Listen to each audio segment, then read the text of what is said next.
Sambamba na ujumbe uliobebwa na kauli mbiu ya mbio za Mwenge 2025, yapo masuala mengine muhimu matano ambayo yatasisitizwa. Kwanza ni muhimu wa kuzingatia lishe bora kwa afya imara, na hii inaambatana na ujumbe maalum unaosema mtaji ni afya yako, zingatia unachokula. Ili kuboresha na kuimarisha hali ya lishe nchini, ujumbe wa Mwenge utahimiza mamlaka mbalimbali za serikali, wadau wa lishe na wananchi wote kuhakikisha uzingatiaji wa kanuni za lishe bora, hususan kwa mama wajawazito, watoto na jamii kwa ujumla. Aidha, ni muhimu pia kusisitiza mazoezi ya mwili kwa ajili ya kujenga afya. Jambo la pili ni mapambano dhidi ya rushwa, na haya yataongozwa na ujumbe unaosema kuzuia rushwa ni jukumu lako na langu, timiza wajibu wetu. Ujumbe huu utukumbushe kuwa jukumu la kupambana na rushwa sio la mtu mmoja, bali linatuhusu wote, kwa kuwa rushwa ni adui wa haki na ni kikwazo cha maendeleo na ustawi wa wananchi. Ni vema wananchi wakajiepusha na vitendo vya rushwa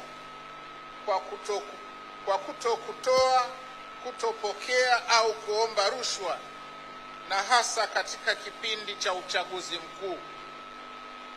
Jambo la tatu ni mapambano dhidi ya VVU na ukimwi, na ujumbe mahususi wa mapambano haya ni chagua njia sahihi, tokomeza ukimwi. Kupitia ujumbe huu, mbio za Mwenge mwaka huu 2025 zitaendelea kuhamasisha wananchi kupambana na maambukizi ya VVU.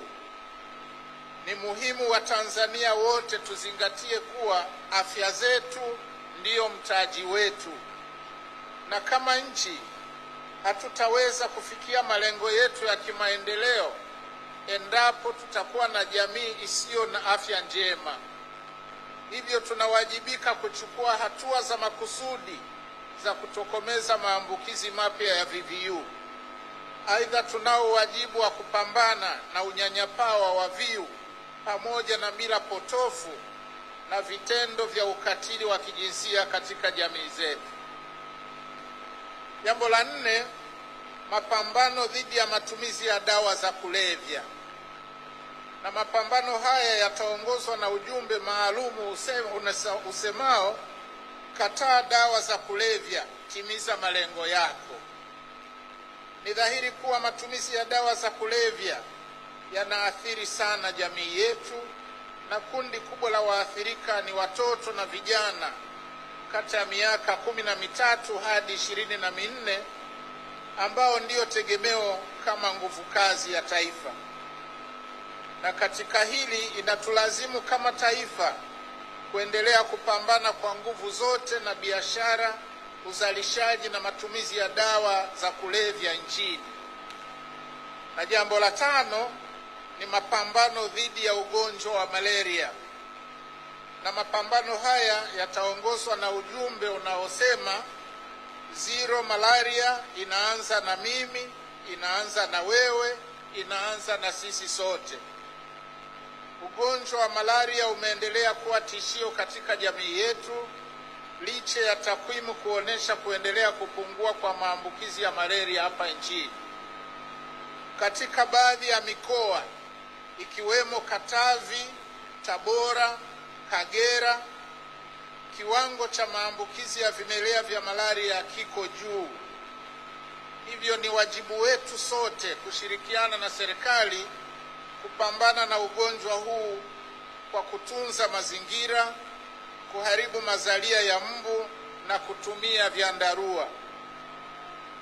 Ndugu wananchi, Mwenge wa Uhuru mwaka huu wa 2025 unaowashwa leo utakimbizwa kwa muda wa siku 195 katika mikoa 31 ya Jamhuri ya Muungano wa Tanzania, ambapo serikali itafikisha ujumbe kwa wananchi na kuhamasisha utekelezaji wa shughuli mbalimbali za maendeleo kwa kutembelea, kukagua, kuzindua na kuweka mawe ya msingi katika miradi ya maendeleo.